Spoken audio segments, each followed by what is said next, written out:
This is my unboxing video of my Royal Tiger Berdan 2 because circumstances aren't that simple to explain in this and that. I know people want just an instant answer.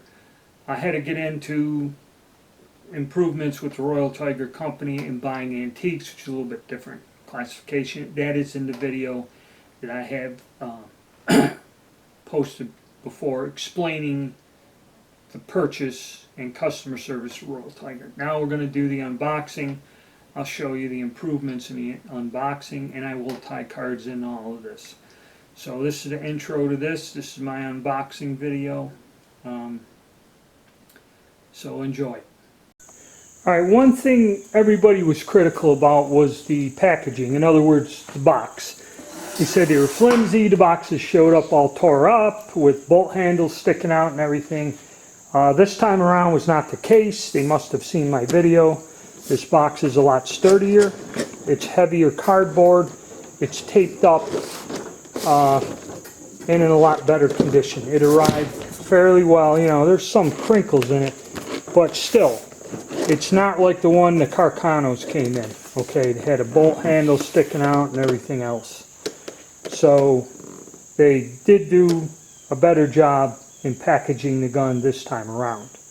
So let's open it up and see what's inside. Alrighty.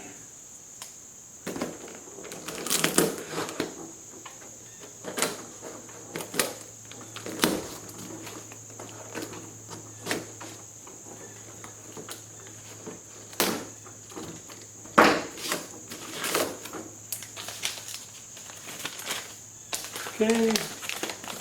Got my invoice in here, Russian Berdan 2 rifle. I got their FFL, which is unneeded for this.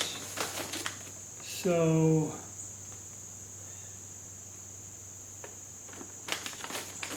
alright, paperwork's there. So basically it cost me a little over $500, so I ain't gonna complain. And most Berdans, even the junk ones they're selling on the gun broker that come out of Afghanistan that are wore out to shit, they're asking $800, almost $1,000 for them. So, as we see, you know, looks like there's no bubble wrap or anything. It has been reinforced with cardboard. Okay, there's a box in a box. So they addressed that issue, okay? Even though there's nothing in there, with bubble wrap, it's still a sturdy box, so it protected it. So I'm not going to give it. And we have the rifle itself. No bubble wrap, no nothing. The gun showed up, no apparent damage. Okay, so what we'll do is we'll get this thing up on the table where we can look at it, and we'll take a look at this gun very closely. Alright, what we have here is a Russian Berdan 2 rifle. You see the bolts in there, the rear sight, and we'll take a look at it. You gotta excuse me, I'm going to use my camera to pan. Has a cleaning rod, the barrel bands, front sight, all that other fun stuff. Rear sight, and it also has these little brass tacks inlays or whatever, which on the native guns or the Bedouins or somebody used to do that, so gives it a little bit of character. But overall, I am impressed with the condition of the weapon, and I'm also impressed that it is complete. Okay, I did check this out. It is complete. There's a few things about it that were modified, but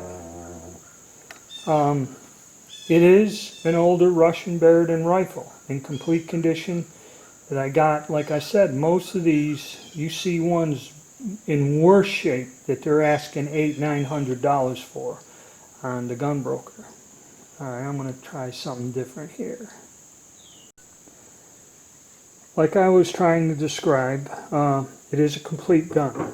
Okay, and the important things are, with this bolt and everything, is the firing pin is intact, the bolt head is there,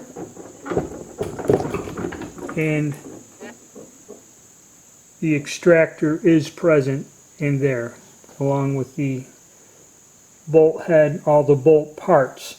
Because sometimes you will find these guns for sale without certain pieces on there.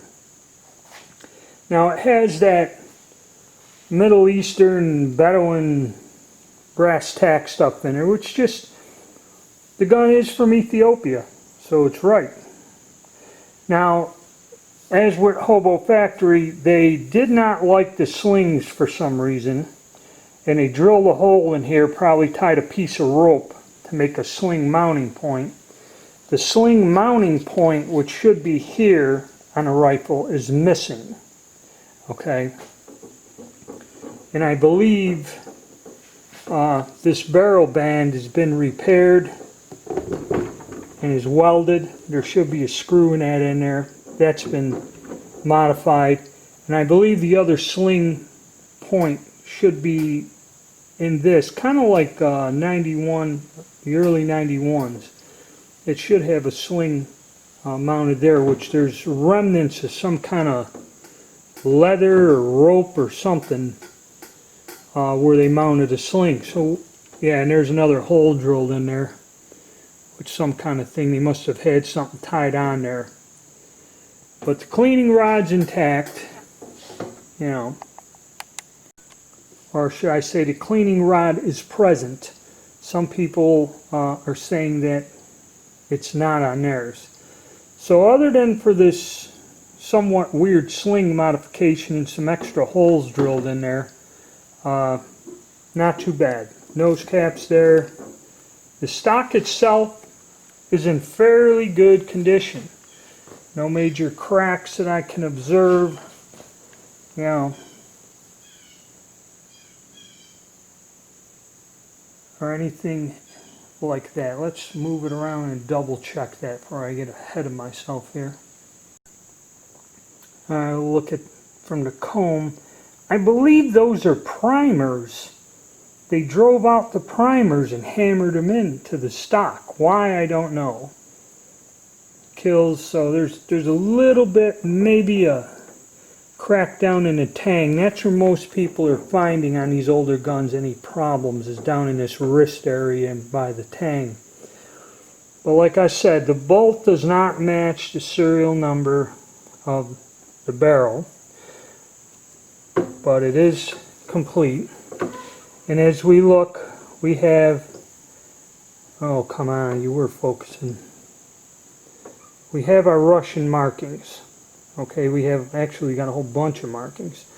The barrel's kind of in the white, which I don't know if that's the way it's supposed to be. 1879 date. The rear sight is on and where it should be. You know, a lot of them, the rear sights, some people have had them fall off in shipping.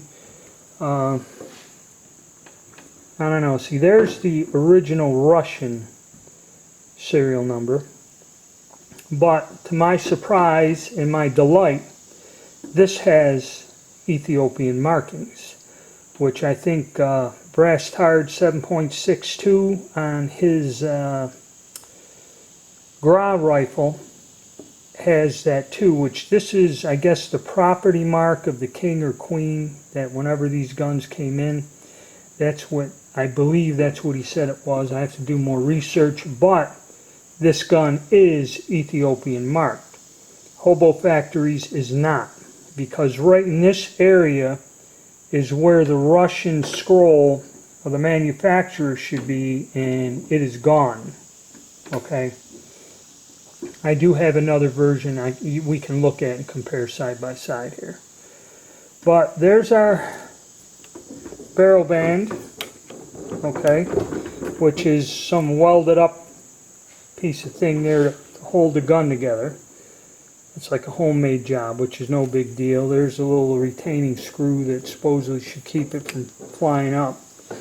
This is a barrel band. It must be the correct one. It kind of fits there. So all of that's there and complete. So the gun is complete, you know, other than missing the original slings, swivels, which is no big deal because this is, you know, a period modification to using this drill holes and use the rope type of deal. So that kind of adds with the markings to the collector value. We'll look at it from the other side now. Okay, butt plate is there in good shape, not heavily rusted, still has its Russian markings on it, I believe. Come on, focus for me. Right there. And so now as we go up, you look at the bolt and everything. Functions fine. Firing pin is present. Now this rear sight, okay, does not have a slider. Let me see. Yes, okay. There's probably a slider missing. We'll get the other gun and look. There's a piece missing from the rear sight, this slider that goes up here. Okay, so make a correction on that. There may be a part of the rear sight missing. And the reason is, as we go down here, you got the one barrel band, but now you had the correct one with the volley sight. That should be on the other side. There should be a sliding leaf with a little projection, and when you stand that up, it is lined up for the volley sight here, this little point that should be on the other side. Okay. So all in all, pretty good deal. And the dates are here. Get this to focus. There, I think 1879.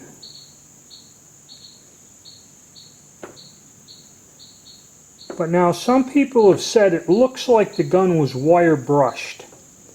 I'm starting to think that this thing may have been cleaned. Okay. So what I think I'm going to do is, this video is getting long, I'm going to compare this to the rifle. And then another thing about this is not the rifle version. This is what is called the, hold on a second. Alright, one thing that I wanted to say, and I'll probably put it in the title, is this rifle is the Dragoon version. It is not the standard infantry rifle. There are 4 variations to the Berdans. There is the standard infantry rifle, the Dragoon rifle, which is this, which is a tad bit shorter, the Cossack version, which has a button trigger other than a trigger guard, which obviously looks different, and there is a carbine version. So there are 4 variations to the Berdan 2. I do have a rifle, and we're going to make another video and compare and show you what's missing and how that one that's correct should look. But what I've done is I've gotten the bolt out, okay, and now we're going to try to take a look at the bore. And if you notice, I have my book of disassembling firearms over there. So yeah, I need that to do this. And this sear mechanism pops up, so I'm going to try to get a bore light and set the camera up where we can eyeball the bore.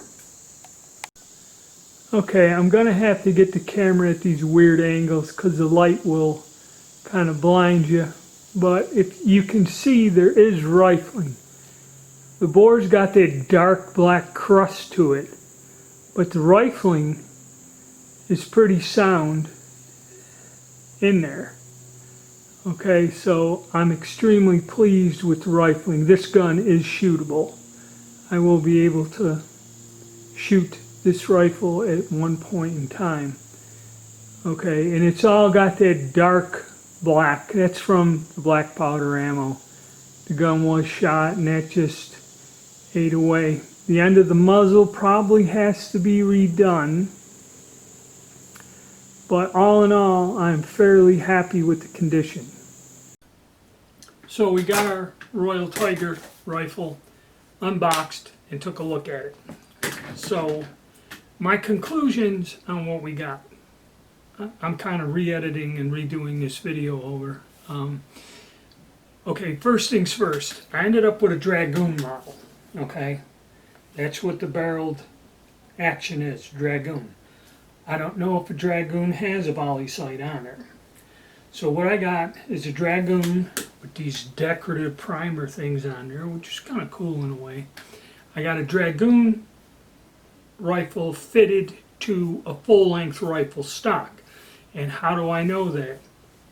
Dragoons, Cossacks, and carbines will have the stock mounted loops, like with the dog collars, like on the M91, the Nagant rifles. All the shorter guns have it. Only the full-length rifle has the sling mount here and on the forward guard here. But this gun's been modified to get rid of that to begin with.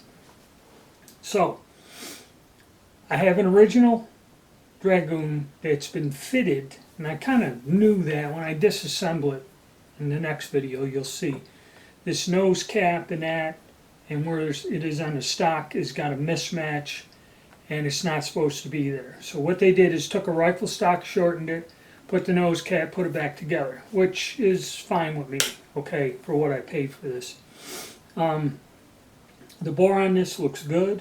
Watch the next video when I take it apart and clean it, and you will be amazed. Okay, the gun is complete, and like I said, can be fired. So that's a plus. I mean, the bore is to a point where it can be used. Everything's there, firing pin. The only thing missing is the little sliding leaf here. Yeah, is gone. I don't know if Dragoons had volley sights, so this may not be the proper barrel band, and in this barrel band is something that's been cobbed together, but it holds the gun together. Alright, and the only other thing I noticed that wasn't too cool is the end of the muzzle here is not square. It looks like it's been filed or part of it's been sawed off, but it is just a matter of recrowning it and getting it done. Now, bear in mind that a lot of these guns have been coming out of Afghanistan with the papers, capture papers, or returned back to the U.S. papers. And people want like $700-800 for them, and they're in way, way worse shape than this. Okay, way worse. So, at $525, say, with the shipping, this is worth it. Okay, this is a good buy. This is a little bit more of a specialized area collecting, or a little bit more advanced collectors into something like this. There's nothing wrong with buying one and having it, but to go out and shoot it, that's on a whole other different level. Okay, and they are rare and they are hard to find, because many of them were just plain destroyed over time. They were just gotten rid of as obsolete and salvaged for their actual metal, which is interesting. So, my conclusions. I'm happy with what I purchased for the amount that I purchased for, and actually it's a fairly good deal. Okay, I don't know if I'm lucky and got a better one out of the bunch or whatever, and I did not get a hand select or anything like that. I just ordered the rifle. So I did well. Now, compared to Hobo Factory, he's the only other guy that's got a video out there about these. He didn't clean his bore, and he had some cracks down in the stock down in here, which is kind of normal. There's even one little hairline thing down in here, which really is no big deal. You can repair that with some glass bedding compound to wear this gun. I had one that had a broken wrist, and I did a repair job, and I go out and fire a rifle like that. So when you get to these unusual, hard to find guns, that's a normal condition. The wood cracked or something, and you just fix it and go on with it. Would I buy like another antique gun from Royal Tiger, another type? The only other ones they got, the Carcanos, I believe, are overpriced. The Mannlicher, I already have examples of it, so I'm not hurting for them. I got 2-3 examples. If I didn't have an example, like, oh, I keep forgetting, USA and 98 there, you're paying the shot, and really what he got wasn't a bad deal. Okay, he's paying the full retail price, but if you don't have one in your collection, it might be a go. I don't know about the Graz or the 88s. I believe the 88s are overpriced, but if you're looking for an 88, I've seen a few of them that have the, like here, this inscription, which I believe is King Menelik or something. I can't really get it translated. Something like that is going to be a collector's item in the future, you know. Maybe worth it, and again, is it worth it to you? Do you wish to have something unique like this in your collection? Okay, so that's all I got to say. I can say Royal Tiger did a deal on this. If they ever offer these again, I would be tempted to buy another one. Okay, they're sold out right now. I don't know if they have more. So that's my opinion on it. I think I made out. I actually made out with them. I got good response from them. Any questions I asked, they answered me right back. The packaging was somewhat better than in the past. So, you know, there's some improvements on that front. But then again, it's up to you. You know, I'm just telling you what I've done, what I've seen. So now in the next video, I'm going to take her apart and clean it. So you'll see what it looks like clean, you know, underneath the wood. And I'll discuss some of the problems I had disassembling it and why. And then after I do the cleaning video later on, I will make one where I compare this to a Berdan 2 that is a rifle that is fairly complete and in good shape. So I'll show you what's missing and the differences and all that. So stay tuned.